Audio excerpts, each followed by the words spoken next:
अस्सलामुअलैकुम। क्या हाल है आप सबके? होप सो आप लोग खैरियत से होंगे। आप लोगों का वेलकम है इंग्लिश लैंग्वेज कोर्स में। आज हम पढ़ रहे हैं लेसन नंबर 3।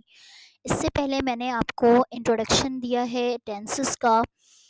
उसके बाद लेसन नंबर 1 में प्रेजेंट इंडेफिनिट था। ठीक है, आज लेसन नंबर पहला लेसन जो है वो इंट्रोडक्शन टू टेंस है, जिसमें मैंने आपको टेंसेस के बारे में इन्फॉर्म किया है, उसके बारे में आपको ठीक से बताया है। लेसन नंबर 2 में प्रेजेंट पार्ट का पहला पार्ट मैंने पढ़ाया है, जो है प्रेजेंट इंडेफिनिट। उसके बाद मैंने उसके प्रैक्टिस सेंटेंसेस की भी अलग से वीडियो बनाई है। अगर आपने वो नहीं देखी है तो वो आप देख लें, और उसका लिंक जो है मैं यहाँ पर आई बटन में भी दे दूँगी। इसके अलावा आज है लेसन नंबर 3, जिसमें आज हम पढ़ने वाले हैं। आज मैं आपको पढ़ाऊँगी प्रेजेंट कंटिन्यूअस टेंस। चलें स्टार्ट करते हैं। बिस्मिल्लाहिर्रहमानिर्रहीम। यहाँ पर प्रेजेंट कंटिन्यूअस टेंस जो है, इसकी उर्दू पहचान पहले देख लेते हैं कि इसकी उर्दू पहचान क्या है। कैसे आपको ये पता चलेगा कि ये प्रेजेंट कंटिन्यूअस टेंस है? तो यहाँ पर है जुमले के आखिर में रहा है, रही है, रहे हैं आते हैं। जो भी काम आप कर रहे होते हैं जिस टाइम, प्रेजेंट का मतलब होता है हाल और कंटिन्यू का मतलब होता है जारी। जो काम अपने हाल में कर रहे होते हैं, जिस पर आप काम कर रहे हैं, वो आपका प्रेजेंट कंटिन्यूअस जो है वो सिस्टम जो है वो इस टाइम चल रहा होता है। जैसे कि मैं सफाई कर रही हूँ, मैं रो रही हूँ, मैं खाना बना रही हूँ, मैं कपड़े धो रही हूँ। जब इस तरह के सेंटेंसेस आप अपने रोज़मर्रा की ज़िंदगी में यूज़ करते हैं तो ये है प्रेजेंट कॉन्टिन्यूअस टेंस। और उसके जुमले की पहचान ये होती है कि जुमले के आखिर में रहा है, रही है, रहे हैं आते हैं। ठीक है, चलें स्टार्ट करते हैं। इसका सेंटेंस स्ट्रक्चर देखते हैं। यहाँ पर सेंटेंस स्ट्रक्चर कुछ इस तरह से हैं। अफर्मेटिव और असर्टिव सेंटेंस सबसे पहले देख लेते हैं, जिसे हम कहते हैं सादे जुमले, जो हम अपने रोज़मर्रा में इस्तेमाल करते हैं। तो उसको बनाने के लिए सबसे पहले आपने सब्जेक्ट लेना है, उसके बाद हेल्पिंग वर्ब में 3 वर्ब्स आ जाते हैं, is, am, are. Plus verb की फर्स्ट फॉर्म, उसके साथ आपने क्या लगाना है, प्लस आईएनजी। फर्स्ट फॉर्म जैसे गेट है, फिर उसके बाद आईएनजी आप लगाएंगे तो गेटिंग हो जाएगी। ठीक है, प्लस ऑब्जेक्ट। यहाँ पे इज आपने सिंगुलर पर्सन के साथ यूज करना है। ही, शी, इट यानी सिंगुलर नेम के साथ आप क्या यूज करेंगे, इज। आई के साथ ऑलवेज आप एम यूज करेंगे। और जितने भी प्लूरल सब्जेक्ट्स होंगे, जैसे दे, यू, दो नाम आ जाएं, चिल्ड्रन आ जाएं, जो भी प्लूरल चीज़ें होंगी, डोर्स हो जाएं, जितनी भी प्लूरल्स जो चीज़ें होती हैं उनमें आप आर यूज़ करते हैं। मैं आपको सेंटेंसेस अच्छे से स्ट्रक्चर करके प्रैक्टिस जो सेंटेंसेस आपको सिखाऊंगी तो उसमें मैं आपको बकायदा बताऊंगी। ठीक है, उसके बाद नेगेटिव में आप क्या करेंगे, subject plus helping verb is, am, are. उसके बाद आपने क्या लगाना है, नॉट लगाना है। इसमें प्रेजेंट सिंपल जैसा कुछ नहीं है कि आपने डज नॉट लगाना है, डू नॉट लगाना है, ये नहीं देखना। इसमें यहाँ पर हेल्पिंग वर्ब मौजूद है, उसके बाद आपने क्या लगा देना है, नॉट। उसके बाद वर्ब की first form plus ING plus object. ये आपके 2 सेंटेंसेस मैंने आपको बताए हैं, एक है अफर्मेटिव सेंटेंस, एक है असर्टिव। जिसे सादा जुमला, इसके स्ट्रक्चर इस तरह से बनाना है। और इनकारिया जुमले जो होते हैं, जिसमें आप नहीं कर रहे होते हैं कि मैं ये काम नहीं कर रही, तो वहाँ पर आपने हेल्पिंग वर्ब के बाद नॉट लगाना है। आगे चलते हैं। यहाँ पर अब बारी आ जाती है इंट्रोगेटिव सेंटेंसेस की। इंट्रोगेटिव सेंटेंसेस मैंने आपको पहले भी बताए हैं, वो सेंटेंसेस जिसमें आप सवाल करते हैं। क्या तुम सफाई कर रही हो, क्या तुम रो रही हो। जब इस तरह से आप सवाल कर रहे होते हैं तो ये है सवालिया जुमले। तो यहाँ पर सबसे पहले हेल्पिंग वर्ब यूज़ करेंगे आप, इज़, एम, आर। यहाँ पर देखेंगे आप कि आपके सब्जेक्ट के अकॉर्डिंग कौन से हेल्पिंग वर्ब लगे हुए हैं।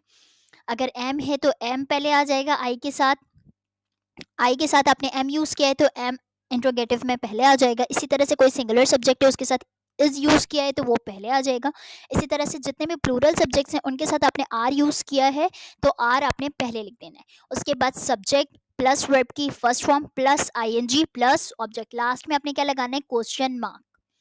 ये बहुत इंपॉर्टेंट है, कंपलसरी है। अगर क्वेश्चन मार्क आप नहीं लगाते हैं कि बहुत मार्क्स जो हैं आपके डिडक्ट हो जाएंगे। तो question mark is compulsory to apply in any interrogative sentences. Okay, इसके बाद हो गए intro negative sentence. Intro negative sentence वो सेंटेंस होते हैं जिसमें आप क्या तुम नहीं कर रही, क्या तुम नहीं खा रही, जब आप इस तरह से बातें करते हैं ना कि आप सवाल भी कर रहे होते हैं और पूछते में हैं कि नहीं वो काम हो रहा, तो इसे कहते हैं इंट्रोनेगेटिव सेंटेंस। इसमें आपने सबसे पहले is, am, are helping verb लगाना है। उसके बाद भी आप नॉट लगा सकते हैं कि इज़न्ट भी हो सकता है, एम नॉट भी हो सकता है, आर नॉट भी हो सकता है। लेकिन यहाँ पर मैंने किया है is, am, are plus subject plus not plus verb की first form plus ING plus object. यहाँ पे सब्जेक्ट के बाद आपने नॉट लगाना है। अगर आप हेल्पिंग वर्ब के साथ भी नॉट लगाना चाहते हैं तो लगा सकते हैं, कोई इश्यू नहीं है। उसके बाद यहाँ पर आपने नॉट नहीं लगाने, यहाँ पर लगा सकते हैं।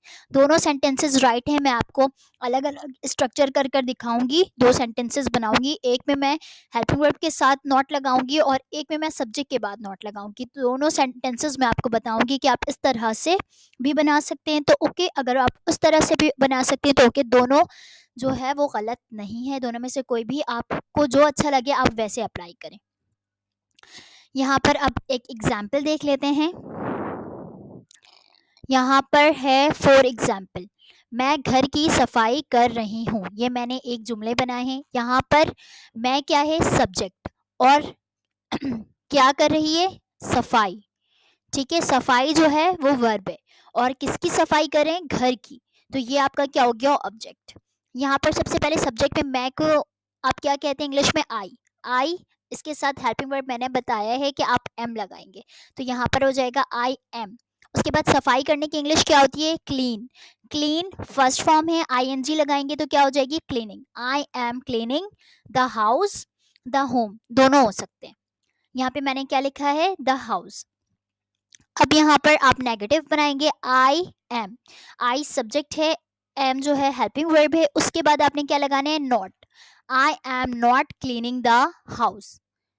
ये आपके हो गए नेगेटिव सेंटेंस। इंट्रोगेटिव सेंटेंस में सबसे पहले हेल्पिंग वर्ब आपने पहले लिखना है, उसके बाद आपका क्या आ जाएगा, subject. Am I cleaning the house, क्या मैं सफाई कर रही हूँ। उसके बाद am I not cleaning the house, क्या मैं सफाई नहीं कर रही। ठीक है, am I not cleaning the house, यहाँ पे सबसे पहले हेल्पिंग वर्ब है, देन सब्जेक्ट, फिर उसके बाद यहाँ पर क्या लिखा हुआ है, not. Am I not cleaning the house. ये आपको मैंने एक एग्जाम्पल के तौर पे ये सेंटेंसेस जो हैं वो बनाकर दिखाए हैं और पूरा स्ट्रक्चर मैंने आपको अच्छी तरह से समझाने की कोशिश की है। अगर आपको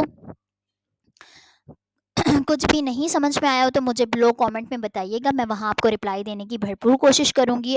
और वीडियो में कुछ भी अच्छा लगा हो तो वीडियो को लाइक कीजिएगा, चैनल पे नहीं हो तो चैनल को ज़रूर सब्सक्राइब करें।